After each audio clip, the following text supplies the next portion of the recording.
नमस्कार साथियों, कैसे हो आप। आशा करता हूं जिस प्रकार की आपको क्लासें दी जा रही है कंटिन्यू बहुत अच्छे तरीके से आप मेहनत कर रहे होंगे और सही दिशा में चल रहे होंगे, वीडियो नोट्स और टेस्ट दे रहे होंगे। तो आज की क्लास में हम पढ़ेंगे राजस्थान के प्रमुख मेले। मेले पढ़ना बहुत आसान हो जाता है कब, जब हम लोक देवता पढ़ के आते हैं, संत संप्रदाय पढ़ के आते हैं और उसके बाद में त्योहार पढ़ के आगे, मंदिर पढ़ के आगे। तो सीधी सी बात है कि मंदिर जहाँ है वो किसी लोक देवता का, देवी का, संत महात्माओं का मंदिर होगा और उसी मंदिर के अंदर मेले लगते होंगे। और मेले किस तिथि को लगते हैं वो त्योहार बन गए। इसलिए राजस्थान की कला संस्कृति एक हर एक टॉपिक से जुड़ी हुई है। वहाँ कोई गीत गाते होंगे, वहाँ कोई लोक नृत्य करते होंगे। जब लोक नृत्य करते हैं तो जाहिर सी बात है वाद्य यंत्र बजाते होंगे। तो वो सारी चीजें मिली हुई है। आज का टॉपिक एक छोटा सा टॉपिक रहेगा, राजस्थान के मेले। मेला मेलियांदा नाम सुना ना, कि मेला मेलियांदा। मेले पढ़ते हैं जिलों के हिसाब से। सबसे पहले बीकानेर जिले के मेले पढ़ते हैं। किसके? बीकानेर जिले। बीकानेर जिले की बात करें तो मेला आता है करणी माता का मेला। कौन सा? करणी माता का मेला। तस्वीर आपके सामने देखिए, बड़ा गजब का। ज्यादा कुछ पढ़ना नहीं है, मैं तस्वीर के साथ मेले लेके आया हूं। करणी माता का मेला चैत्र महीने में और आसीवन नवरात्रों में देशनोक के अंदर लगता है। सीधा ही प्रश्न आ जाता है कि करणी माता का मेला कहाँ लगता है? देशनोक में। देशनोक है और देशनोक बीकानेर के अंदर है। चैत्र और आसीवन महीने, 2 महीने। चैत्र अभी जैसे चैत्र महीना है तो इसके अंदर अभी मेला लगेगा, ठीक है। नवरात्रा के अंदर। और आसीवन 2 महीने से जहाँ मेला लगता है। अब देशनोक के अंदर क्या होता है कि यहाँ करणी माता के चूहे हैं, जिन्हें क्या कहते हैं? काबा कहते हैं। सफेद चूहे हैं ना, उनको काबा कहते हैं। कहते हैं कि हम मेले में जाते हैं तो जब सफेद चूहा दिख जाए तो बहुत शुभ माना जाता है। तो एक तो प्रश्न ये हो गया। अभी करणी माता का जो मेला लगता है, करणी माता का मेला देशनोक बीकानेर के अंदर है। और हाल ही में सरकार के द्वारा इसको स्वदेश दर्शन 2.0 में शामिल किया है। स्वदेश दर्शन 2.0 योजना में ये मंदिर शामिल हुआ है। योजना में शामिल स्थल, इस स्थल को शामिल किया गया है। देखो वैसे पीडीएफ आपको उपलब्ध है, बस चित्र देख लो इसके कि मेला कब लगता है। इतनी चीजें आपको ध्यान रखनी है। तो पहला हो गया करणी माता का मेला चैत्र व आश्विन नवरात्रों में देशनोक बीकानेर में लगता है। यहाँ करणी माता का जब मेला लगता है तो सफेद चूहे यहाँ देखने को मिलते हैं, जिनको काबा कहते हैं। बहुत ही पवित्र माने जाते हैं देखने। और यहाँ पे कढ़ाइयाँ पड़ी है, दो, सावन और भादो। सावन और भादो कढ़ाइयाँ हैं यहाँ पे, ठीक है। कढ़ाइयाँ बड़ी बड़ी कढ़ाइयाँ पड़ी है, सावन भादो। मेले मेले पढ़ने और ज्यादा हमें डिटेल नहीं पढ़नी है, बाकी हम मंदिर वगैरह में पढ़ चुके हैं। तो पहला कंप्लीट हो गया। करणी माता का ये मंदिर आप देख सकते हो। जिसने नहीं देखा, कोई गया नहीं है, तो आप दर्शन कर लीजिए। उसके बाद आते हैं जाम्बोजी महाराज। बिश्नोई संप्रदाय इन्हें विष्णु का अवतार मानते हैं। बहुत बड़ा मेला लगता है। ये देखो मुकाम के अंदर लाखों में श्रद्धालु जाते हैं। बिश्नोई संप्रदाय का सबसे बड़ा मेला जाम्बो जी का मेला मुकाम के अंदर। मुकाम कौन सी तहसील में? नोखा में। और नोखा कहाँ पे? बीकानेर के अंदर, ठीक है। फाल्गुन महीने में और आश्विन की अमावस्या को वर्ष में 2 बार मेले लगते हैं। प्रश्न बहुत बार पूछा जा चुका है। बिश्नोई संप्रदाय के विष्णु पूछ ले कि जाम्बो जी का मेला जो मुकाम के अंदर लगता है ना, वो किस समाज से संबंधित है? तो बिश्नोई समाज से, बिश्नोई धर्म से। बिश्नोई धर्म के अंदर नियम कितने होते हैं? बिश्नोई धर्म में 29 नियम होते हैं। मैं बार बार ये बातें नहीं बताऊंगा, संत संप्रदाय में आ चुका है ये। जाम्बो जी का मेला मुकाम नोखा बीकानेर में फागण महीना में और आश्विन महीने के अमावस्या को लगता है।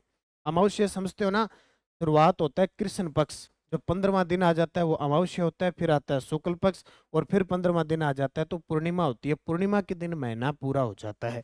तो आश्वज महीने में यानी आश्विन महीने में और फागण महीने, 2 महीनों में क्या लगता है? जाम्बो जी का मेला मुकाम नोखा के अंदर। और ये बहुत बड़ा मेला लगता है। ये आपके सामने तस्वीर है, आप देख सकते हो। बहुत ही अ, इस धर्म के जो लोग हैं वो इस पवित्र स्थान पे जाते हैं। हालांकि जाम्बो जी का जो जन्म हुआ था ना, जाम्बो जी का अगर जन्म बात करें तो वो पीपासर में हुआ था। पीपासर नागौर के अंदर हुआ था। लेकिन इनकी समाधि जो बनी हुई है पीपासर के अंदर जन्म, जबकि इनकी समाधि जो बनी हुई है मुकाम के अंदर बनी हुई है। तो आप आसपास आपके जितने भी बिश्नोई पंथ के जो लोग हैं वो कहते हैं ना कि मुकाम जाते हैं अमावस्या आ गई, है ना। मुकाम जाते हैं अमावस्या आ गई। तो वो जाम्बो जी महाराज। उसके बाद में बीकानेर में कौन सा मेला लगा? जसनाथ जी का मेला लगता है। कौन सा? जसनाथ जी जो संत संप्रदाय हैं जिन्होंने कत्रियासर बीकानेर के अंदर पीठ है, तो सीधी सी बात है चैत्र शुक्ल सप्तमी को जसनाथी संप्रदाय का मेला लगता है। इस जसनाथ जी के मेले में कितने नियम होते हैं, यानी इसके अनुयायी जो नियम का पालन करते हैं वो 36 नियमों का पालन करते हैं। ठीक है, कईयों के जानकार भी होंगे, जसनाथी संप्रदाय के लोग आपके आसपास जानकार भी होंगे। ठीक है, बेली दोस्त भी होंगे आपके, हो सकता है जसनाथी संप्रदाय के। ठीक है, तो वो लगभग जाट होते हैं ज्यादातर। कौन होते हैं? जाट होते हैं। तो उनके बेली दोस्तों को पूछ लेना कि आपके मेले में लगता है अग्नि नृत्य किया जाता है, और कौन से मेले में लगता है? चैत्र शुक्ल सप्तमी को इनका मेला लगता है। मुख्य पीठ कत्रियासर बीकानेर में है, इसलिए यह मेला लगता है। और अग्नि नृत्य इस मेले में बहुत प्रसिद्ध है अग्नि नृत्य। और कौन सा उद्घोष करते हैं? फतेह फतेह का उद्घोष करते हैं। ठीक है, अब तस्वीर में आपको दिखा देता हूँ। ये देखो, ये मेला है, इसका जसनाथ जी का मेला लगता है। देखो, जब शुरुआत में पीठ इनकी स्थापित हुई थी तो नॉर्मल पीठें स्थापित हुई थी। धीरे धीरे इनका क्या है, आधुनिकरण हो रहा है। आधुनिकरण हो रहा है भामाशाहों के माध्यम से, इस धर्म के लोगों की मदद से धीरे धीरे क्या बड़ी बिल्डिंगें स्थापित हो रही है। पहले तो नॉर्मल होता था, भी कोई पीठ वगैरह बना दी। जैसे जैसे जमाना बदलता जा रहा है, सिस्टम बदलता जा रहा है, बहुत बड़े बड़े मंदिरों का निर्माण होता जा रहा है ना। जैसे मान लो अपने अयोध्या में राम मंदिर है, पहले कुछ नहीं था और आज कितना बड़ा भव्य मंदिर का निर्माण हुआ है। उसी प्रकार ये भव्य मंदिर अब धीरे धीरे हर प्रकार के बनते जा रहे हैं।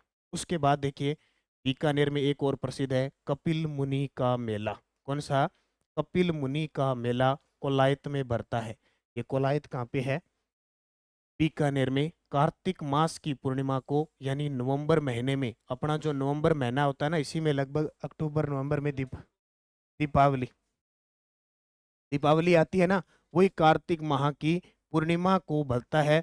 यहाँ कपिल मुनि का, देखो कपिल मुनि का नाम सुना होगा, सांख्य दर्शन के प्रणेता ने तपस्या की थी। और ये जंगल प्रदेश का सबसे बड़ा मेला और हिंदू सिख सद्भावना का मेला है। तो आपके दिमाग में क्या आएगा? कपिल मुनि का मेला। कपिल मुनि का मेला कोलायत में कार्तिक पूर्णिमा को भरता है। अंग्रेजी महीना पूछे तो नवंबर, अंग्रेजी महीना पूछे तो नवंबर। यहाँ कपिल मुनि सांख्य दर्शन के प्रणेता ने तपस्या की थी।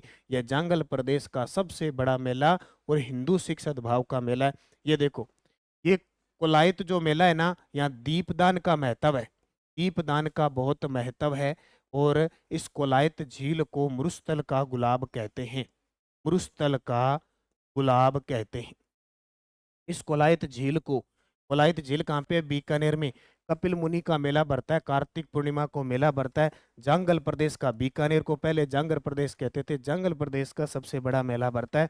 हिंदू सिख सद्भाव का मेला है। ये देखो, श्रद्धालु कोलायत झील के अंदर स्नान करते होंगे, और आप भी कभी गए होंगे। यहाँ कहते हैं कि चारण जाति के लोग इस झील के अंदर स्नान नहीं करते। ठीक है, जो करणी माता के वंशज हैं। तो ये आपको झील याद रखनी है, आप गए होंगे इस कलायत झील के अंदर। इसे मरुस्थल का गुलाब या मरुस्थल का मरु उद्यान भी कहते हैं। ठीक है, सुंदर मरु उद्यान भी कहा जाता है। समझ में आ गई? तो बीकानेर में हमने क्या पढ़ा? करणी माता का मेला लगता है मुख्य, जसनाथ जी का मेला लगता है, जाम्बो जी का मेला लगता है, कपिल मुनि का मेला लगता है। इतनी चीज याद रखनी है, एग्जाम की दृष्टि से इतनी इंपॉर्टेंट है। उसके बाद में हम बीकानेर के बाद चले जैसलमेर की तरफ। बहुत ही शानदार एक मेला लगता है, चुंगी तीर्थ मेला। कौन सा? चुंगी तीर्थ मेला भाद्रपद चतुर्थी को लगता है। चुंगी तीर्थ मेला भाद्रपद चतुर्थी को लगता है, शुक्ल चतुर्थी को लगता है। ठीक है, शुक्ल पक्ष के अंदर लगता है। ये देखो, ये है चुंगी तीर्थ मेला, जैन धर्म से वैसे संबंधित है। और ये आपके सामने तस्वीर। अब ये तस्वीर से आप बहुत सारी चीजें समझोगे। और बहुत बार ये प्रश्न भी आया हुआ है कि चुंगी तीर्थ मेला कहाँ लगता है? जैसलमेर में। हालांकि कब लगता है इससे मतलब नहीं है, भाद्रपद महीने में लगता है। तो चुंगी तीर्थ मेला जैसलमेर में। जब जैसलमेर की बात आए तो सबसे इम्पोर्टेंट अगर कोई चीज है तो वो रामदेव जी का मेला है। कौन सा? रामदेव जी का मेला। बहुत बड़ा मेला लगता है रामदेव जी का। रामदेव जी का मेला भाद्रपद शुक्ल द्वितीया से लगता है, क्योंकि रामदेव जी का जन्म भाद्रपद शुक्ल द्वितीया को हुआ था, जिसको बाबेरी बीज कहते हैं। एकादशी तक लगता है। कहते हैं कि दसवीं को उन्होंने क्या समाधि ली थी, तो एकादशी तक रुणेचा गांव के अंदर लगता है। रुणेचा गांव के अंदर एक स्थान आ गया रामदेवरा। ठीक है, रुणेचा के अंदर ही जहां लगता है ना, उस जहां रामदेव जी की समाधि बनी है और है, उसको रामदेवरा कहते हैं। तो प्रश्न आए कि रामदेव जी का मेला कहाँ लगता है, रामदेवरा रुणेचा जैसलमेर के अंदर लगता है। इसे मारवाड़ का कुंभ कहते हैं। जैसे जांगल प्रदेश का कुंभ किसको कहते हैं, कोलायत मेले को कहते हैं, उसी प्रकार मारवाड़ का कुंभ कहते हैं। और ये सांप्रदायिक सद्भाव का सबसे बड़ा मेला लगता है, सांप्रदायिक सद्भाव का सबसे बड़ा मेला लगता है। देखो, आप रामदेव जी के मेले में लगभग लोग गए होंगे, आपने देखा होगा रामदेव जी के मेले में हर तबके के लोग जाते हैं, हर समाज हर धर्म के लोग जाते हैं। और रामदेव जी हर प्रकार, पीरा रा पीर, कृष्ण का अवतार, बाबो कीरो आपा रो आपा कीरा बाबेरा, इन्हीं हर प्रकार नारे लगते हैं। जब तक सूरज चांद रहेगा बाबा तेरा नाम रहेगा। यानी चाहे मुस्लिम धर्म है, जैन धर्म है, सिख धर्म है, सब रामदेव जी की आराधना करते हैं। इसलिए इस मेले को कहते हैं सांप्रदायिक सद्भाव का सबसे बड़ा मेला। ये तस्वीर आप देख सकते हो, यहाँ से प्रवेश किया जाता है, लाखों में श्रद्धालु आते हैं। और कोरोना काल में पहला ऐसा मंदिर था जो रामदेवरा मंदिर था, डाक के द्वारा प्रसाद भेजा जाता था घर पे, अगर कोई डाक के माध्यम से प्रसाद मंगवा सकता था रामदेव जी। तो यहाँ भी क्या लगता है, लक्खी मेला लगता है। लक्खी मेले का मतलब लाखों में श्रद्धालु जाते हैं। ठीक है, कब लगता है, कौन से महीने में, भाद्रपद शुक्ल द्वितीया से एकादशी तक रुणेचा रामदेवरा के अंदर बढ़ता है। इसे मारवाड़ का कुंभ कहते हैं, सांप्रदायिक सद्भाव का सबसे बड़ा मेला। वैसे नोट्स आपको उपलब्ध होंगे, फिर भी हिंट दे के, हिंट पे हिंट, छोटी मोटी चीजें आप इनको लिख सकते हो। उसके बाद देखिए, तो ये दर्शन कर लो रामदेव जी, यहाँ लक्खी मेला लगता है। तो जैसलमेर के हो गए। उसके बाद में आता है आपका डिडवाना। अब नया जिला बन गया, तो सीधी सी बात है, कुछ तो नया होगा यहाँ पे। डिडवाना कुचामन, डिडवाना कुचामन की जब बात करें तो मेला आता है तेजा जी का मेला। तेजा जी का मतलब यह है पर्वतसर। तेजा जी का मेला पर्वतसर डिडवाना कुचामन में, पूर्व में नागौर में था। यह स्थान तेजा जी का मुख्य पूजा स्थल है, जहाँ भाद्रपद शुक्ल दशमी को मेला लगता है। भाद्रपद है शुक्ल दशमी को मेला लगता है, किसका, तेजा जी का। पर्वतसर कहाँ चला गया, भाद्रपद शुक्ल दशमी को पर्वतसर नागौर में क्या लगता है, पशु मेला लगता है। और ये प्रश्न अभी ताजा पूछा गया है, पर्वतसर में तेजा जी पशु मेला लगता है, पशु मेला लगता है, तेजा जी पशु मेला लगता है। कौन से महीने में, महा पूछे तो भाद्रपद महीने में लगता है। कौन से महीने में, भाद्रपद। जब आपसे पूछे तेजा जी का जन्म कहाँ हुआ था, लोक देवता, इनसे जो प्रश्न पूछे जाते हैं बस यही पूछे जाते हैं। तेजा जी का जन्म हुआ था खड़नाल में, खड़नाल नागौर में तेजा जी का क्या हुआ था, जन्म हुआ था। अब आप ये टेंशन मत लेना कि सर नए जिले में चला गया, पुराने जिले में चला गया। 99% प्रश्न पुराने जिले के हिसाब से आएगा, नए के हिसाब से नहीं आएगा। लेकिन फिर भी जहन में रहना चाहिए कि ये जो पर्वतसर है वो डिडवाना के अंदर चला गया। और पर्वतसर में तेजा जी पशु मेला लगता है भाद्रपद महीने में। जबकि तेजा जी का जन्म पूछे तो खड़नाल नागौर में हुआ था। ठीक है, तो ये आपके सामने तेजा जी महाराज का गजब का मेला यहाँ भरता है। अब कहाँ चला गया, डिडवाना कुचामन। बात समझ में आ गई। अब देखो उसके बाद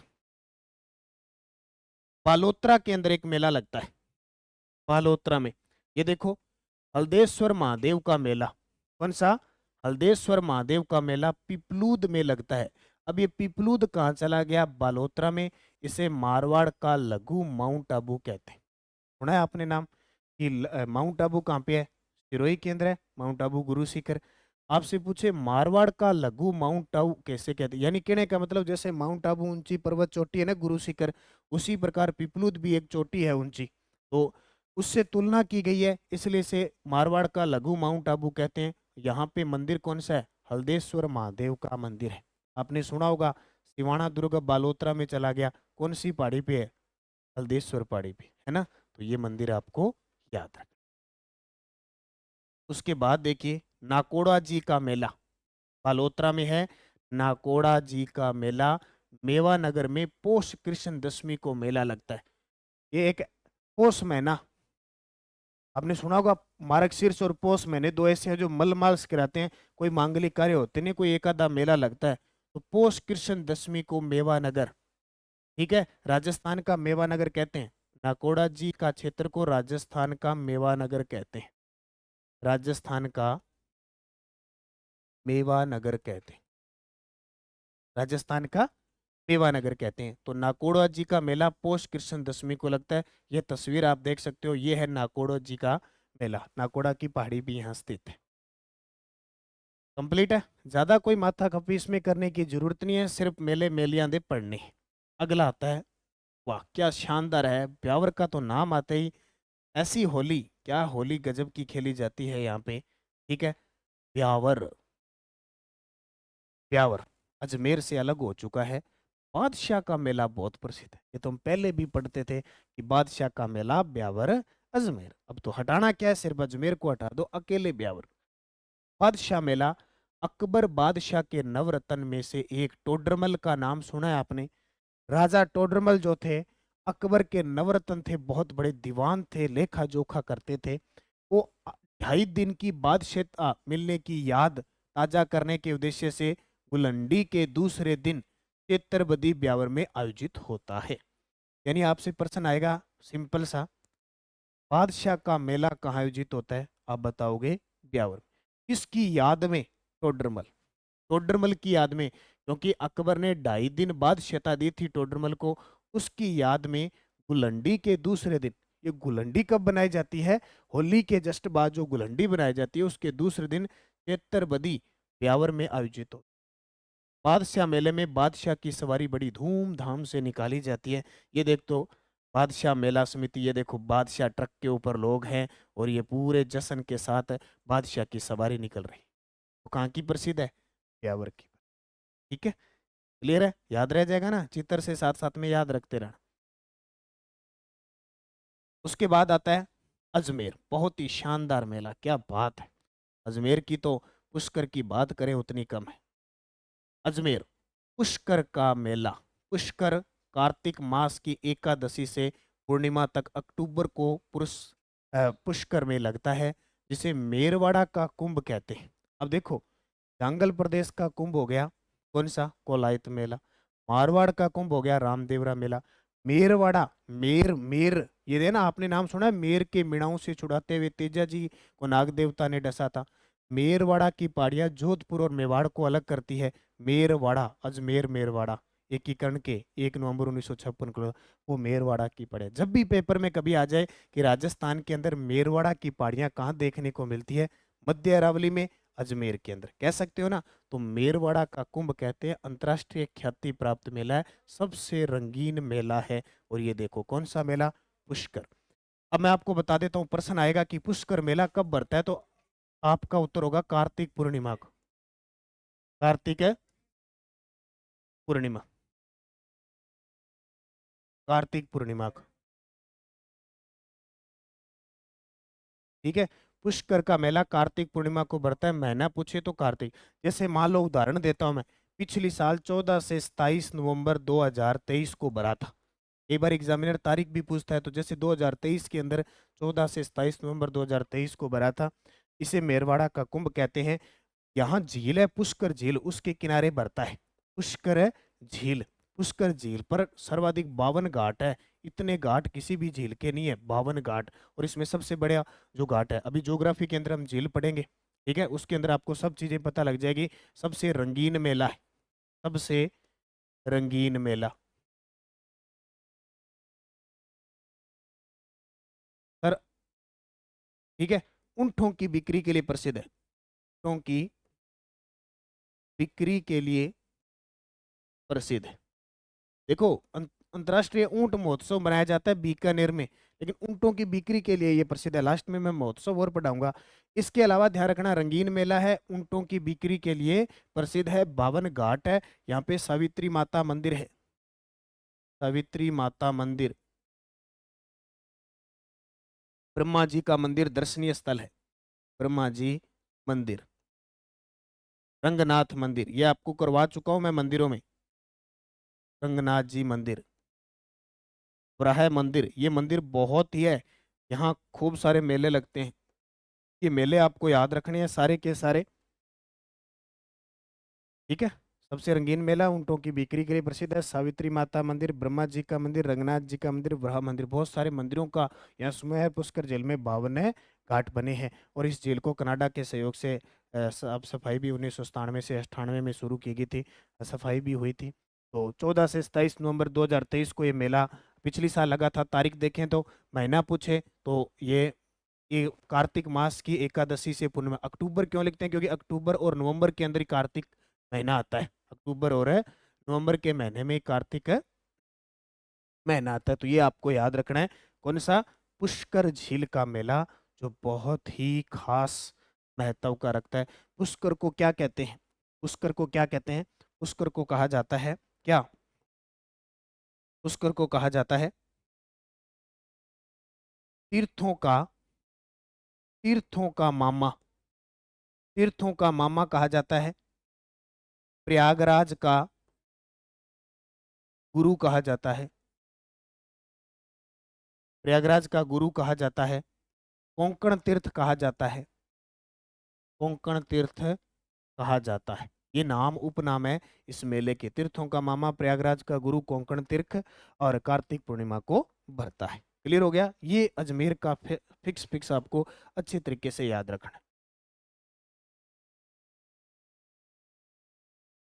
अगला देखो, अजमेर के अंदर और कौन सा मेला था? हरियाली अमावस्या का मेला, बहुत ही शानदार है। मांगलियावास के अंदर बढ़ता है और इस मेले को कहते हैं हरियाली अमावस्या का कल्प वृक्ष मेला। कौन सा मेला ये? कल्प वृक्ष मेला। अब सारी चीजें नोट्स में नहीं मिलेगी, हो सकता है कई चीजें मैं देख के, चित्रों को देख के बता रहा हूँ। हरियाली अमावस्या का मेला भी इसको कहते हैं। इसको कहते हैं कल्प वृक्ष मेला। मांगलियावास में श्रावण अमावस्या को बरता है। मांगलियावास में श्रावण अमावस्या को बरता है। याद करो, श्रावण अमावस्या को ऊपरमाल पंच बोर्ड की स्थापना हुई थी, वो उसी दिन हुई थी। अब देखो, हरियाली क्यों कहते हैं? सावन महीने के अंदर खूब बारिश होती है, बारिश होती है तो हरा हरा दिखाई देता है, इसलिए हरियाली अमावस्या हो जाती है। पेपर में सीधा ही आ जाए कि 12 महीने होते हैं, उन 12 महीनों में कौन सी अमावस्या हरियाली अमावस्या कहलाती है? तो आप क्या कहोगे? सावन वाले महीने को कहोगे ना। तो कल्प वृक्ष मेला, कल्प वृक्ष मेला, हरियाली अमावस्या का मेला मांगलियावास में श्रावण अमावस्या को बरता है। ये आपके सामने, ठीक है, मेलों का दृश्य। उसके बाद देखो, अजमेर के अंदर बहुत ही शानदार एक उर्स बरता है जिसका नाम है ख्वाजा मोइनुद्दीन चिश्ती का उर्स। कौन सा? ख्वाजा साहब का उर्स लगता है अजमेर में 1 रज्जब से 6 रज्जब, 1 रज्जब से 6 रज्जब तक मुसलमानों का सबसे बड़ा मेला। और यहाँ पे मुस्लिम धर्म के तो जाते हैं, ठीक है, मुस्लिम धर्म के तो जाते जाते हैं। आपको ये याद रखना, यहाँ हर धर्म के जाते हैं, सांप्रदायिक। आपने देखा होगा जब भी ये मेला था कि मुख्यमंत्री की तरफ से चादर चढ़ाई गई, बांग्लादेश के प्रधानमंत्री की तरफ से चादर चढ़ाई गई, नरेंद्र मोदी जी की तरफ से चादर चढ़ाई गई। यानी सांप्रदायिक सद्भाव का ये भी सबसे बड़ा मेला है। सांप्रदायिक सद्भाव का सबसे बड़ा उर्स, सबसे बड़ा उर्स। सांप्रदायिक सद्भाव का सबसे बड़ा उर्स तो ये है, सांप्रदायिक सद्भाव का सबसे बड़ा मेला रामदेवरा है, ठीक है। पहली 1 रज्जब से 6 रज्जब तक भरता है। और भीलवाड़ा का गोरी परिवार, भीलवाड़ा का गोरी परिवार, परिवार बुलंद दरवाजे पर, बुलंद दरवाजे पर,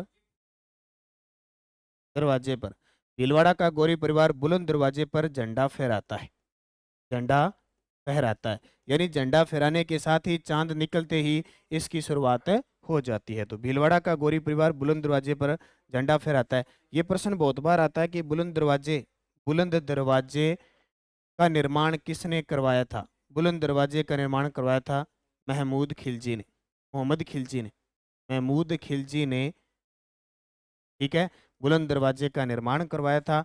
और अगर मैं 2024 की बात करूं, 2024 के अंदर 812वां उर्स लगा था, 812वां उर्स लगा।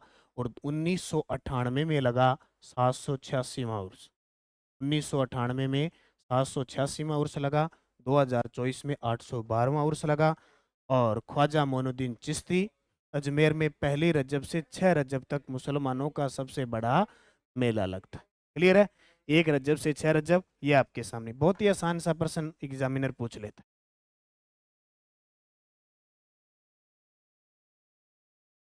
उसके बाद देखो, एक और मेला लगता है अजमेर के अंदर लाल्या काल्या का मेला, लाल्या काल्या का मेला नरसिंह चतुर्थी को लगता है। इसे लाल्या वराह भगवान और काल्या हिरण्यकश्यप का प्रतीक माना जाता है।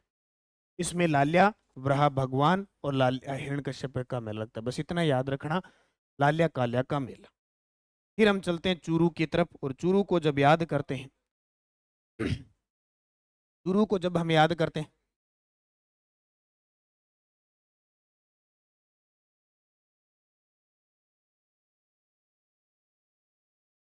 चूरू देखो, चूरू का नाम आता है बालाजी का मेला। चूरू के अंदर एक स्थान है सालासर, कौन सा? सालासर स्थान है। तो सालासर बालाजी का मेला, सारे जानते हैं बालाजी महाराज, ठीक है, कृपा होती है बालाजी महाराज की, और सद्गुण संपन्न जो हम किसी लोग देवी देवता को पूजते हैं, अच्छी श्रद्धा रखते हैं, तो निश्चित हमें वो सहयोग भी करते हैं। तो सालासर में चैत्र पूर्णिमा को सिख, ये थोड़ा सा गलत लिख दिया, अच्छा ये नीचे है, यहाँ तक पॉइंट है, ठीक है, ये अलग है, यहाँ से ये अलग है, इतना ही पॉइंट है, इतना ही नोट करना इसको। चैत्र पूर्णिमा को हनुमान जयंती पर सालासर में बालाजी का मेला लगता है, और ये सालासर धाम बालाजी का मेला, ये जो है ना, ये अलग है। सिखों का सबसे बड़ा मेला साहवा चूरू में कार्तिक पूर्णिमा को लगता है, ठीक है, सिखों का सबसे बड़ा मेला। सिखों का सबसे बड़ा गुरुद्वारा तो है बूढ़ा जोड़ के अंदर अनूपगढ़ रायसीनगर में, जबकि सिखों का सबसे बड़ा मेला साहवा चूरू में कार्तिक पूर्णिमा को लगता है। सिखों का सबसे बड़ा मेला साहवा चूरू में कार्तिक पूर्णिमा को लगता है। दो मेले याद रखना चूरू के अंदर, एक तो सालासर बालाजी का मेला, और दूसरा सिखों का सबसे बड़ा मेला साहवा चूरू में जो कार्तिक पूर्णिमा को लगता है। तो चूरू के मेले हो गए। उसके बाद में आता है झुंझुनू का मेला। आजकल बड़ा आधुनिक रूप ले लिया है इन मंदिरों ने। झुंझुनू रानी सती का मेला लगता है। रानी सती का मेला जो उपनाम दादी जी के नाम से जानी जाती है, दादी जी उपनाम के नाम से जानी जाती है। रानी सती का मेला भाद्रपद कृष्ण अमावस्या को लगता है। भाद्रपद कृष्ण अमावस्या को ये मेला लगता है, और आजकल तो मंदिरों का बड़े बड़े निर्माण हो चुका है, तो निश्चित तो झुंझुनू में रानी सती का मेला, ठीक है। उसके बाद देखिए जयपुर आ जाता है, कौन सा? और जयपुर, एक प्रश्न आता है, सर्वाधिक, एक प्रश्न ध्यान रखना, सर्वाधिक धार्मिक मेले कहाँ लगते हैं? सर्वाधिक धार्मिक मेले वो लगते हैं डूंगरपुर के अंदर। सर्वाधिक धार्मिक मेले कहाँ लगते हैं? डूंगरपुर के अंदर। सर्वाधिक धार्मिक मेले डूंगरपुर के अंदर। जबकि आपसे पूछे सर्वाधिक पशु मेले, सर्वाधिक पशु मेले, सर्वाधिक पशु मेले लगते हैं नागौर के अंदर। सर्वाधिक पशु मेले नागौर के अंदर। फिर आपसे पूछे त्योहारों की नगरी, त्योहारों की नगरी वो कहते हैं जयपुर को। जैसे हमारे भारत में त्योहारों की नगरी किसको कहते हैं? मदुरई को, मदुरई को कहते हैं। उसी प्रकार राजस्थान के अंदर त्योहारों की नगरी जयपुर, सर्वाधिक पशु मेले नागौर में, और सर्वाधिक धार्मिक मेले कहाँ लगते हैं? डूंगरपुर के अंदर लगते हैं, ठीक है, तो ये ध्यान रखना। तो जयपुर की बात आती है तो जयपुर तीज का मेला, जयपुर तीज का मेला, जयपुर तीज का मेला, जयपुर का तीज का मेला। देखो तीज का मेला यानी तीज जो त्योहार है वो, ये तीज कौन सी है? छोटी तीज है। कौन सी? छोटी तीज, या इसी को कहते हैं सावणी तीज, ठीक है। सावणी तीज या छोटी तीज कहते हैं, सावन शुक्ल तृतीया को मनाई जाती है। यहाँ से त्योहारों का आगमन होता है, त्योहारों का आगमन होता है। अभी जो चैत्र महीने के अंदर गणगौर आती है उससे समापन हो जाता है त्योहार, जबकि सावन तीज से क्या त्योहारों का क्या हो जाता है? आगमन हो जाता है, आगमन हो जाता है। तो आपसे पूछे तीज की सवारी कहाँ की प्रसिद्ध है? प्रश्न आता है तीज की सवारी, तीज की सवारी कहाँ की प्रसिद्ध है? जयपुर की। तीज की सवारी कहाँ की प्रसिद्ध है? जयपुर की। भाई प्रताप सिंह ने जयपुर में हवा महल का निर्माण करवाया था, ताकि उनकी पत्नियां जो है ना वो तीज की सवारी और गणगौर के दृश्य को बड़े गजब तरीके से देख पाए। वो हवा महल इसीलिए उसमें इतने झरोखे बनाए गए, इतनी खिड़कियां बनाई गई है, उसके लिए निर्माण किया गया है। तो तीज की सवारी कहाँ की प्रसिद्ध है? जयपुर की। तो छोटी तीज यानी जयपुर का तीज का मेला सावन शुक्ल तीज को बड़े गजब के लगते हैं।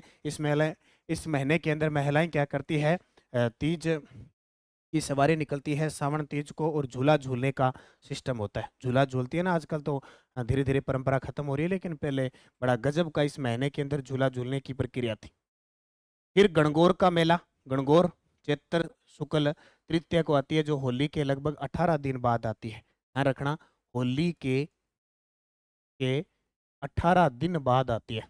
18 दिन बाद गणगौर आती है। 18 दिन बाद गणगौर मनाई जाती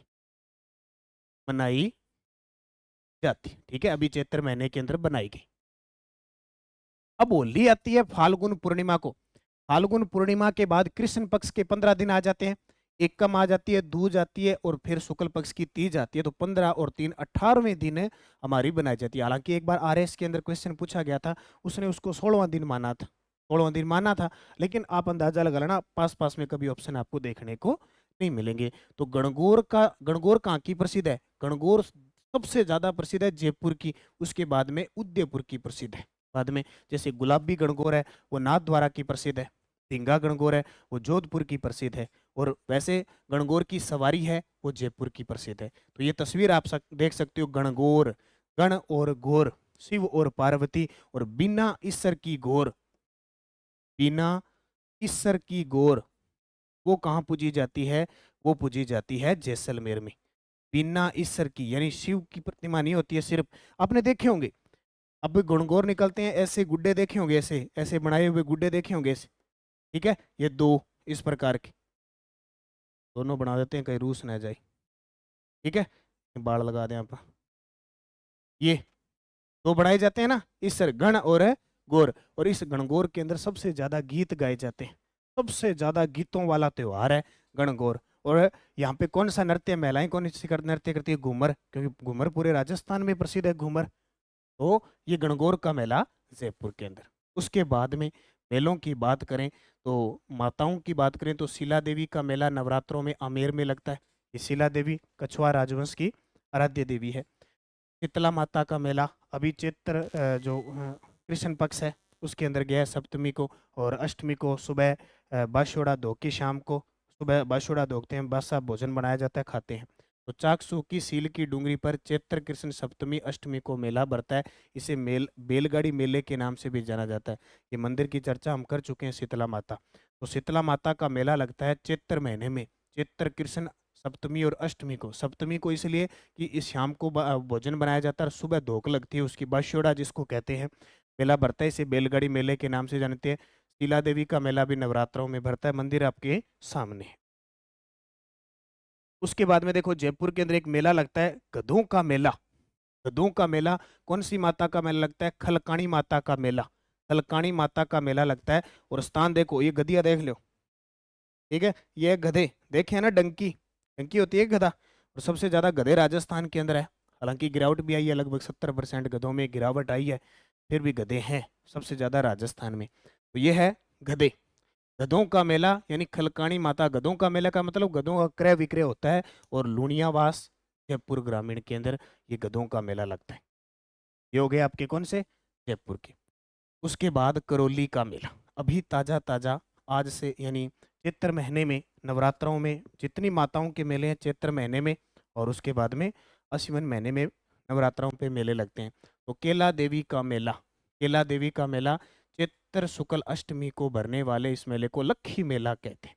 पहले यहाँ लक्खी था, ठीक है। अब ऐसे नहीं कि लक्खी मेला एक ही हो गया, अब तो बहुत सारे लक्खी मेले होने, पहले फिक्स आते थे। और पिछले साल फर्स्ट ग्रेड के अंदर क्वेश्चन आया था, उसकी तारीख पूछ ली थी कि करौली में इतनी से इतनी तारीख को कौन सा मेला भरता है केला देवी का, ठीक है। अब की बार ये चैत्र महीने में जो स्टार्ट हुआ है, चैत्र महीने में नवरात्राओं के अंदर होता है, तो वो तारीख देख लेना, अपने आप पता लग जाएगा।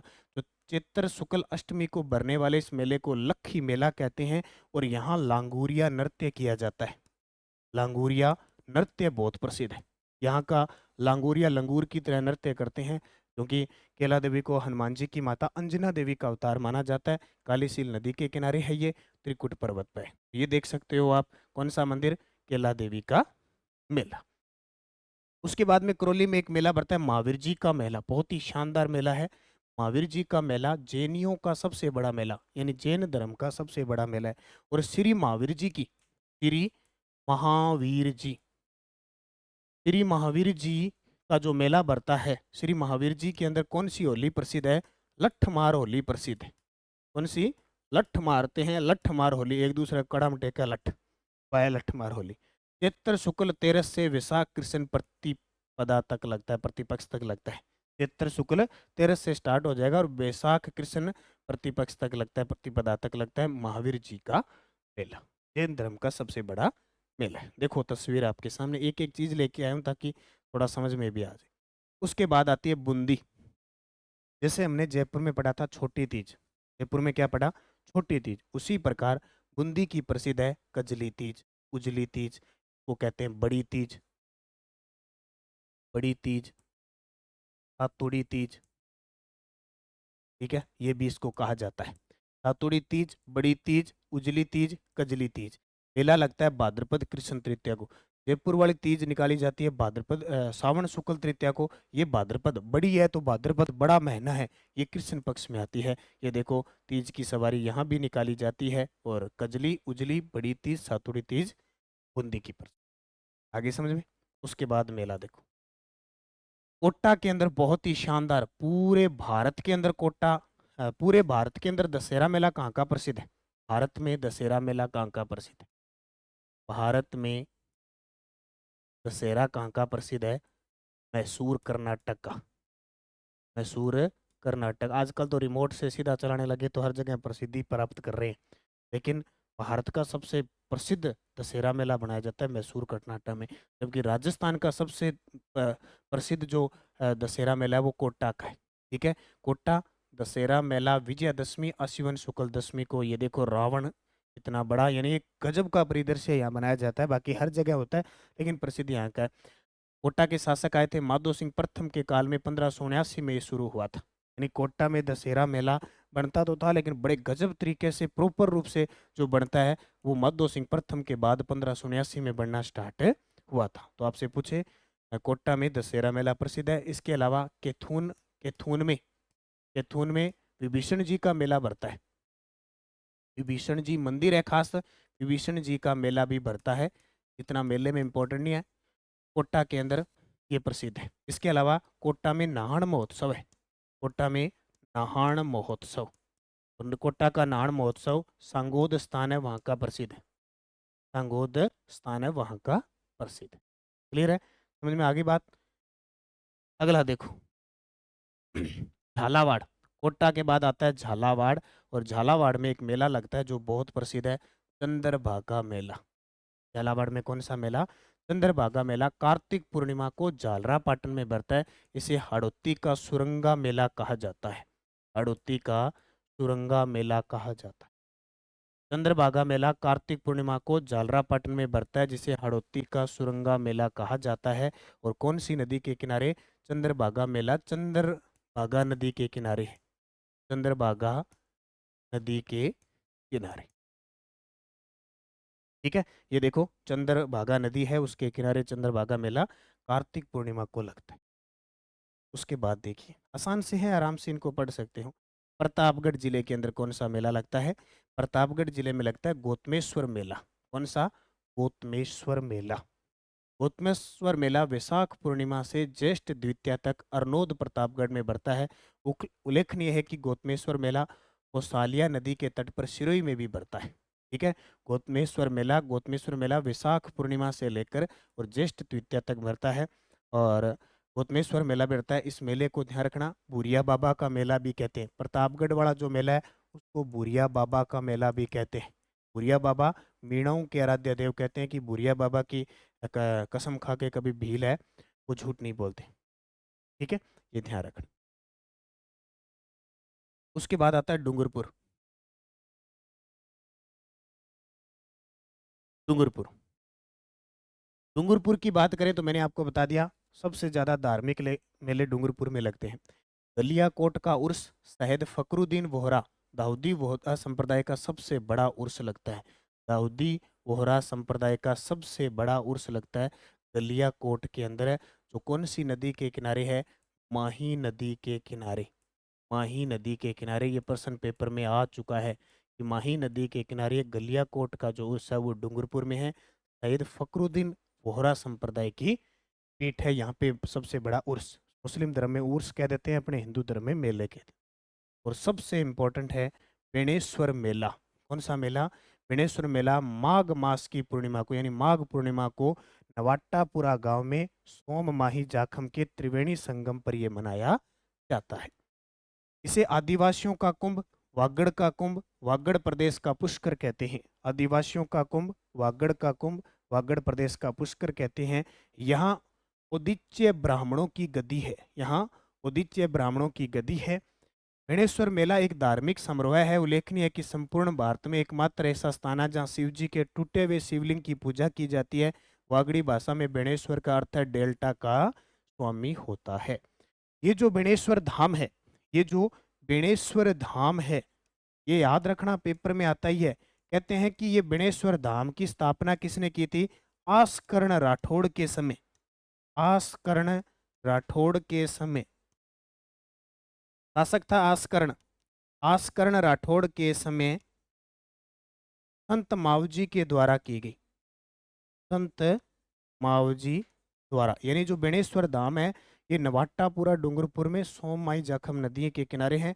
आदिवासियों का कुंभ कहते हैं और ये माघ पूर्णिमा को आयोजित किया जाता है। सोममाई जखम नदियों के संगम पर स्थित है। इस धाम की स्थापना संत मावजी के द्वारा, एक शासक थे आस्कर्ण जी, ठीक है, आस्कर्ण जी थे। उसके समय राठौड़ नहीं है, शायद राठौड़ मत लगाना। आस्कर्ण के महारावल, महारावल आस्कर्ण के समय इसकी स्थापना की गई थी। ये याद रखना, बड़ा ही गजब का मेला भरता है। यहाँ पे देखो, ये देखो, ये नदी है सोममाही जाखम नदियों का जो जैसे ही संगम हुआ, ये संगम पर यहाँ कोई भी नदियां, जहां भी तीन नदियों का संगम होगा वो पवित्र स्थल कहलाता है हमेशा। नागौर की बात करें तो नागौर मेला पर्यटन विकास निगम द्वारा प्रतिवर्ष माघ महीने के अंदर यहाँ लाल मिर्ची बाजार हेतु प्रसिद्ध है। यहाँ एक मंदिर मैं बता देता हूँ, ये देखो बहुत सारे पशु हैं। यहाँ नागौर के अंदर मानासर स्थान है एक, नागौर में मानासर स्थान है जहाँ रामदेव जी पशु मेला भरता है। रामदेव जी पशु मेला लगता है। तो मैं पशु मेले अलग से बताऊंगा आपको, ठीक है। पशु मेले आपको थोड़ा सा अलग से हट के बताऊंगा, फिर याद रह जाएगा। एक नागौर के अंदर चार भुजा जी का मेला है। चार भुजानाथ जी का मेला है, बेड़ता के अंदर लगता है, ठीक है। और एक मुंडवा का मेला लगता है। ये नॉर्मल सी बात है, ये प्रश्न कभी पूछे नहीं जाते। मुंडवा का मेला और चार भुजानाथ जी का मेला नागौर में भरता है। उसके बाद आता है आपका जोधपुर, वीरपुरी माता का मेला। वीरपुरी का मेला मंडोर के अंदर भरता है। सावन माह के प्रथम सोमवार को चामुंडा माता का मेला भरता है। सावन शुक्ल नवमी को जोधपुर दुर्ग में, जोधपुर दुर्ग में चामुंडा माता का मंदिर है, राव जोधा ने बनवाया था, उसका मेला भरता है। तो वीरपुरी माता का मेला भी कहाँ भरता है? जोधपुर में। फिर देखो नाग पंचमी, सुना है ना, नाग पंचमी सावन महीने के अंदर आती है। नाग पंचमी का मेला सावन कृष्ण पंचमी को है। कहते हैं कि पूरे भारत में ये शुक्ल पक्ष में आती है, अपने राजस्थान में ये कृष्ण पक्ष में आती है। तो नाग पंचमी का मेला जोधपुर में बढ़ता है सावन कृष्ण पंचमी को। यहाँ नाग देवता का बहुत बड़ा मंदिर है। उसके बाद देखो जोधपुर ग्रामीण के अंदर एक मेला है जिसका नाम है खिजड़ली मेला। बहुत ही प्रसिद्ध है खिजड़ली। भाद्रपद शुक्ल दशमी विश्व का एकमात्र वृक्ष मेला लगता है खिजड़ली, जो जोधपुर ग्रामीण में चला गया। भाद्रपद शुक्ल दशमी को विश्व का एकमात्र वृक्ष मेला लगता है। क्यों लगता है? क्योंकि 1730 में जब मारवाड़ के शासक अभय सिंह थे, उनके समय अमृता देवी के नेतृत्व में 363 व्यक्तियों के द्वारा बलिदान दिया गया था। उनकी याद में खिजड़ली धाम ये बना हुआ है, यहाँ पे मेला बढ़ता है, ठीक है। उसके बाद जोधपुर से अलग हुआ है फलोदी, और फलोदी में चला गया कोल्लूमंड। फलोदी में क्या चला गया? कोल्लूमंड चला गया। और कोल्लूमंड में अगर किसी का मेला लगता है तो वह है पाबूजी का मेला। पाबूजी जो मारवाड़ में ऊंट लाने का श्रेय प्लेग रक्षक देवता लक्ष्मण के अवतार जिन्हें कहते हैं, इनका जन्म कोल्लूमंड गांव फलोदी में हुआ था। चैत्र अमावस्या को इनका मेला भरता है। ये देखो कोल्लूमंड के अंदर पाबूजी का मेला भरता है। ये कोल्लूमंड वो स्थान है जहाँ पाबूजी का मंदिर बना हुआ है। सीधी सी बात है, जहाँ भी लोक देवता संत संप्रदाय के मंदिर बने हुए हैं तभी वहाँ मेले लगते हैं। तो फलोदी में पाबूजी का मेला हो गया। बाड़मेर में देखो सुइया मेला। सुइया मेला, सुइया मेला चोटन गांव में पौष माह की सोमवती अमावस को बढ़ता है। यह 4 वर्ष में एक बार लगता है, अतः इसको अर्धकुंभ की संज्ञा दी गई है। इसे अर्धकुंभ की संज्ञा दी गई है। प्रश्न बहुत बार आता है सुइया मेला। सुइया मेला बाड़मेर के चोटन में। चोटन किसके लिए प्रसिद्ध है? गोंद उत्पादन हेतु प्रसिद्ध है। सोमती अमावस्या को ये पोष महीने में, कौन से महीने में, पोष माह में सोमती अमावस्या को लगता है। सोमती अमावस्या का मतलब सोमवार के दिन जो अमावस्या आती है, यह 4 वर्ष में एक बार ही लगता है, 4 वर्ष में एक बार ही लगता है। अतः इसको अर्ध अर्ध कुंभ कहा जाता है। वैसे कहते हैं ना कि क्या कुंभ का मेला 12 सालों से आता है, 12 सालों से आता है, वो तो एकदम प्रॉपर कुंभ का मेला जैसे उज्जैन में और प्रयागराज में बहुत गजब तरीके से बढ़ता है। अब ये 4 साल में एक बार हो गया तो अर्ध कुंभ हो गया ऑटोमेटिक। ठीक है, वैसे तो 4 साल में एक बार 3 बार लगना चाहिए, लेकिन इसको अर्ध कुंभ की संज्ञा दी गई है। अभी चित्र देख लो, ये है वो जो मेला। उसके बाद में चार बात आती है रासमंद की। वहां पे चार भुजानाथ का मेला लगता है। राजसमंद में चार भुजानाथ का मेला लगता है भाद्रपद शुक्ल एकादशी। चार भुजानाथ का मेला भाद्रपद शुक्ल एकादशी को लगता है राजसमंद। और प्रसिद्ध मेला है, ये और बता देता हूँ, प्रसिद्ध मेला है जो लगता है। इसके अलावा अगर राजसमंद की हम चर्चा कर लेते हैं, जैसे राजसमंद की मैं एक आधे और की चर्चा करूं तो हम याद रख सकते हैं श्रीनाथ जी का मंदिर, श्रीनाथ जी का मेला लगता है नाथ द्वारा में। श्रीनाथ जी का मेला लगता है नाथ द्वारा में। ये मंदिरों में हम पढ़ चुके हैं, यहाँ ज़्यादा पढ़ने की जरूरत नहीं है। इसके अलावा द्वारकाधीश का मेला लगता है, द्वारकाधीश जी का मेला। ठीक है, श्रीनाथ जी का मेला, द्वारकाधीश जी का मेला, ये कहाँ पे भरते हैं, राजसमंद की तरह भरते हैं। ये मंदिर चार भुजानाथ का मेला हो गया। उसके बाद आता है उदयपुर। उदयपुर देखो, ठीक है, उदयपुर के अंदर है ऋषभदेव या कल्लाजी या केसरियानाथ जी का। कल्लाजी का नाम सुना है, 4 हाथों वाले देवता, शेषनाग का अवतार। कहते हैं कि दक्षिण भारत में ऋषभदेव कल्लाजी को पूजते हैं यहाँ पे। तो ऋषभदेव कल्लाजी या केसरियानाथ जी का मेला भरता है दुलेव गांव के अंदर। ये प्रश्न बहुत इंपॉर्टेंट है, इस स्थान को पूछा ही पूछा जाता है। दुलेव गांव के अंदर ऋषभदेव या कल्लाजी या केसरियानाथ जी, क्योंकि केसर चढ़ाई जाती है तो इसका नाम केसरियानाथ जी का हो गया। चैत्र कृष्ण अष्टमी को यह हिंदू और जैन सद्भाव का मेला है। इस मंदिर में संसार में सर्वाधिक केसर चढ़ाने से यह केसरियानाथ जी का, यानी मंदिर के ऊपर वहां है ना जो मूर्ति वगैरह पे खूब सारी केसर चढ़ाई जाती है, इसलिए केसरनाथ जी का मेला है। ऋषभदेव जी के मंदिर में मूर्ति काले पत्थर की है, अतः ये काला जी मंदिर यानी कालिया बाबू जी कहलाता है। दूल्हा बेल द्वारा मूर्ति लाने पर ये दुलेव भी कहलाता है। कितने नाम हो गए, ये प्रश्न तो फिक्स आता है कि केसरियानाथ जी का मेला कहाँ बढ़ता है, दुलेव उदयपुर के अंदर। ये मंदिर देख लो, जैन संप्रदाय से संबंधित है, तो सीधी सी बात है उसी पद्धति में ये बना हुआ है, बहुत बड़ा। उसके बाद आता है चित्तौड़गढ़ मात्र कुंडिया का मेला। चित्तौड़गढ़ मात्र कुंडिया का मेला रासमी गांव के पास चंद्रभागा नदी के किनारे विशाख पूर्णिमा को भरता है। देखो विशाख पूर्णिमा का दिन क्यों खास है कि महात्मा बुद्ध का जन्म भी इसी दिन हुआ था, महात्मा बुद्ध ने ज्ञान भी इसी दिन प्राप्त किया था। और कहते हैं कि महात्मा बुद्ध का निर्वाण हुआ था, मृत्यु हुई थी, वो भी विशाख पूर्णिमा। इसलिए विशाख पूर्णिमा यानी पीपल की पूजा होती है, पीपल पूर्णिमा कहलाती है। जहाँ भी इस दिन त्रिवेणी संगम बनते हैं, जहाँ पवित्र स्थान है, वहाँ बहुत बड़ा मेला लगता है। तो राजस्थान में रासमी गांव चित्तौड़गढ़ के अंदर मात्र कुंडिया मेला लगता है।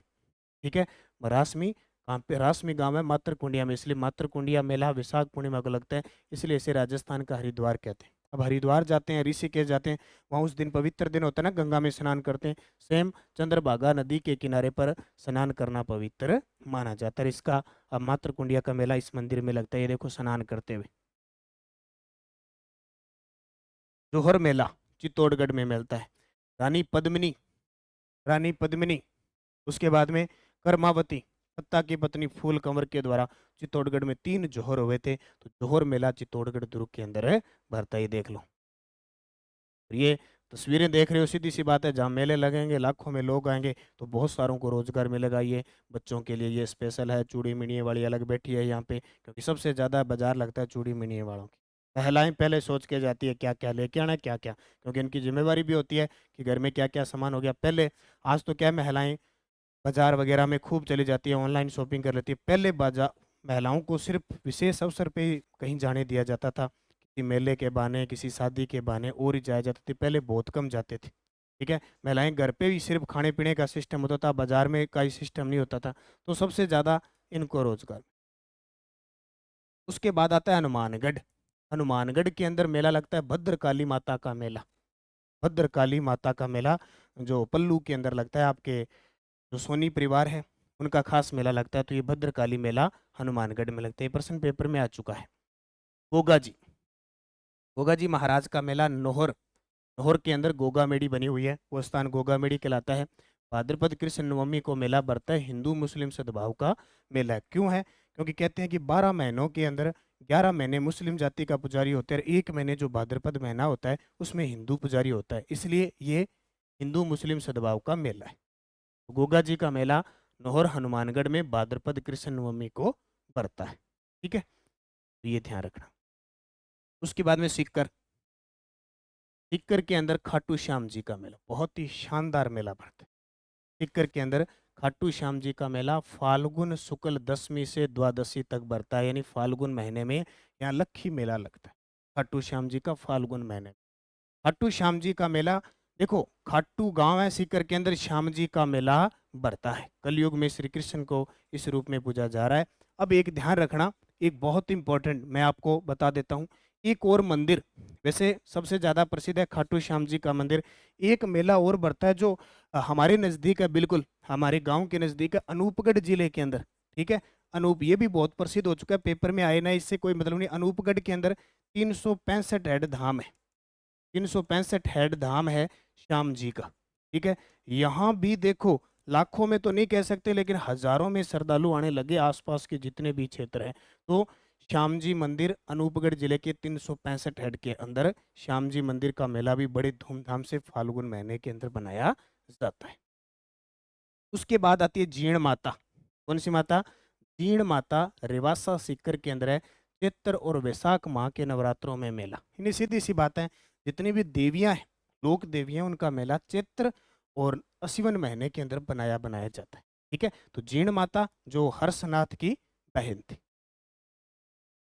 यहाँ पे हर्षनाथ का मेला भी लगता है। कोटपुतली बहरोड के अंदर देखो, ये पहले जयपुर के अंदर था, ये पहले कहाँ था?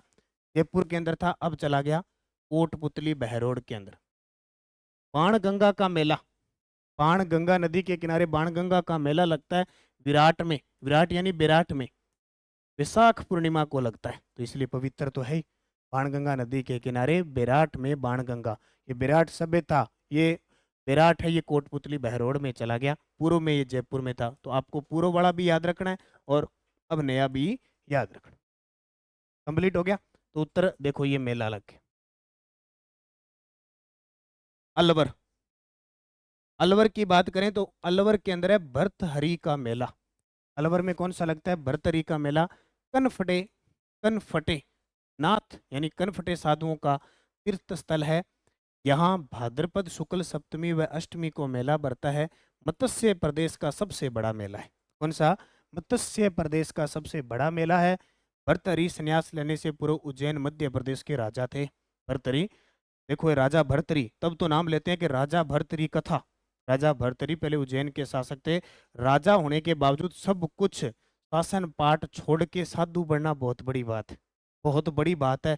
अपने तो छोटा सा घर नहीं छोड़ सकते, शासन व्यवस्था, राजा महाराजा, इतनी रानियां, इतनी सेवादार करने वाली, इतनी पासवान, उनको छोड़कर एकदम विराग्य धारण कर लेना, और नाथ संप्रदाय, जाहिर सी बात है मेला तो लगने का है।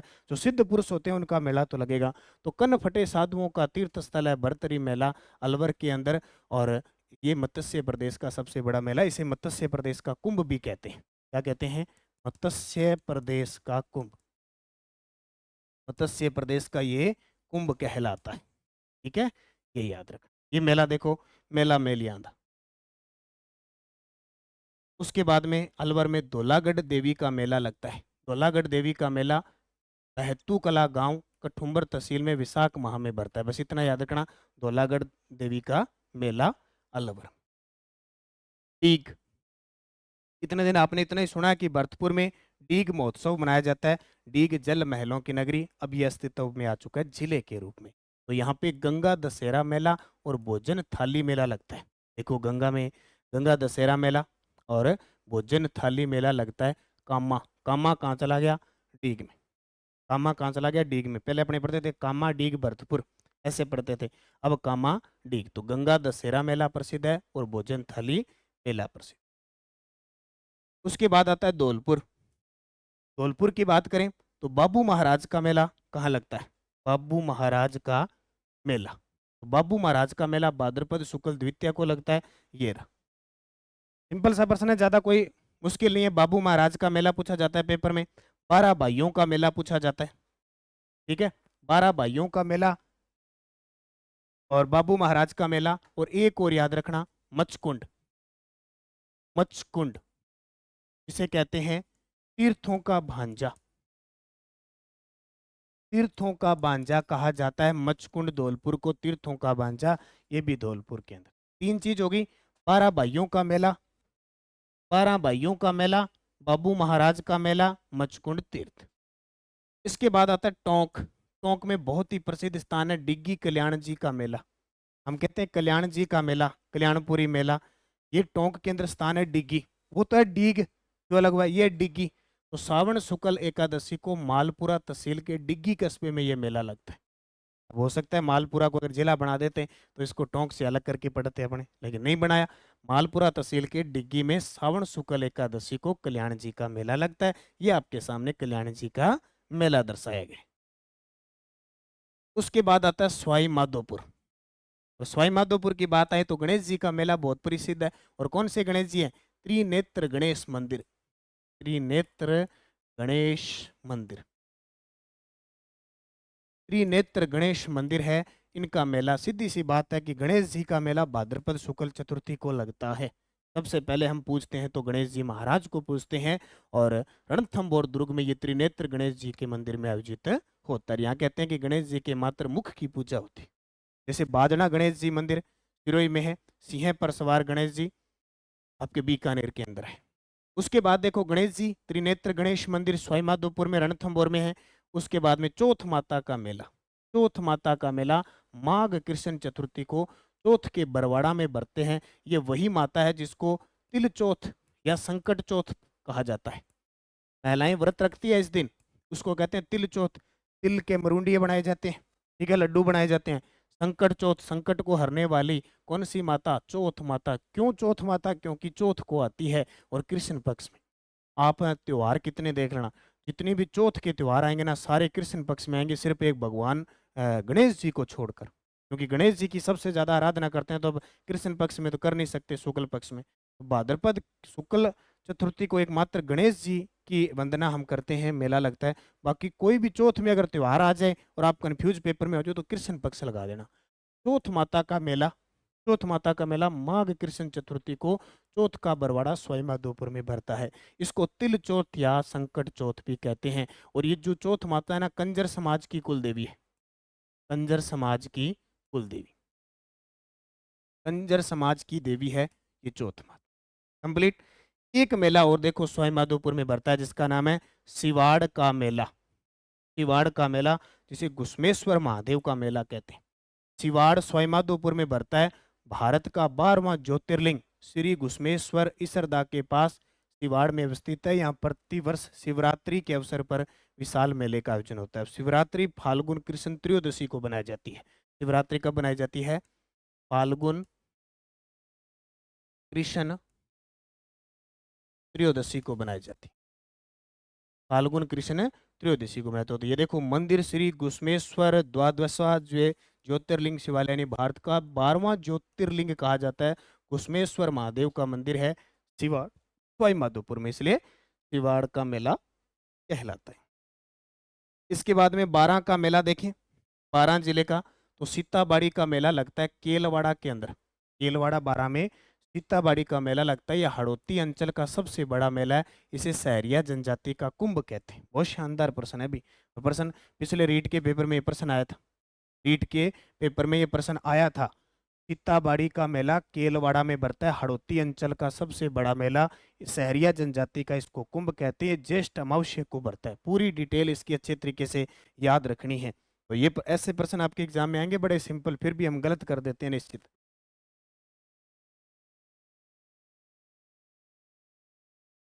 सीताबाड़ी का मेला दोबारा देख लो, मैं बार बार जो चीज बार बार पूछी जाती है उस पर ज्यादा फोकस करता हूँ। सीताबाड़ी का मेला केलवाड़ा, यह हड़ौती अंचल का सबसे बड़ा मेला है। इसे सहरिया जनजाति का कुंभ कहते हैं। और ये देखो ज्येष्ठ अमावस्या को भरता है। उसके बाद में भीलवाड़ा देखो। अब एक यहाँ पे 12 की बात आई है ना, तो एक और याद रखो, ब्राह्मणी माता का मेला। ब्राह्मणी माता का मेला, ब्राह्मणी माता का मेला भरता है सोरसेन के अंदर। 12 में सोरसेन के अंदर मेला भरता है। और यहाँ गधों का मेला लगता है, गधों का, गधों का मेला भरता है, मेला भरता है। एकमात्र ऐसी देवी कि इसकी पीठ की श्रृंगार करके पूजा की जाती है, वो है 12 के अंदर। ठीक है। भीलवाड़ा में आता है स्वाई भोज का मंदिर। भीलवाड़ा में कौन सा मंदिर आएगा? स्वाई भोज का मंदिर आसिंद में भाद्रपद शुक्ल अष्टमी को लगता है। ये जो आसिंद है ये खारी नदी के किनारे, खारी नदी के किनारे, खारी नदी के किनारे। तो भीलवाड़ा स्वाई भोज का मेला आसिंद भीलवाड़ा में बढ़ता है। स्वाई भोज कौन थे? देवनारायण जी के पिता। उसके बाद आता है बांसवाड़ा। और बांसवाड़ा में जब नाम आए, गोटिया अंबा का मेला लगता है। कौन सा? गोटिया अंबा का मेला चैत्र अमावस्या को। इसे आदिवासियों का दूसरा कुंभ कहते हैं। आदिवासियों का दूसरा, यानी पहला बेणेश्वर धाम डूंगरपुर है, आदिवासियों का कुंभ। आदिवासियों का दूसरा कुंभ कहते हैं गोटिया अंबा मेला को। अक्सर पेपर में गोटिया अंबा मेला पूछा जाता है। इसके अलावा यहाँ पे एक स्थान है तलवाड़ा, तलवाड़ा स्थान है, वहां पे त्रिपुरा माता, त्रिपुरा माता मंदिर, यहाँ भी मेला भरता है। इस माता को तुरतई माता भी कहते हैं, तुरताई माता। यहाँ मंदिर है तो जाहिर सी बात है यहाँ भी मेला लगता है। एक यहाँ पे छींच माता है, वहाँ भी मेला लगता है। एक दूसरा ब्रह्मा जी का मंदिर है छींच के अंदर, वहाँ भी मेला लगता है। तो गोटिया अंबा मेला। एक अथुर्णा मंदिर है, अथुर्णा, मंडलेश्वर अथुर्णा मंदिर है, यहाँ भी क्या लगता है? मेला लगता है। क्लियर है? कौन सा? बांसवाड़ा के। ठीक है। तो ये प्रमुख अपने जितने भी जिले हैं उन सब के जिले हो चुके हैं।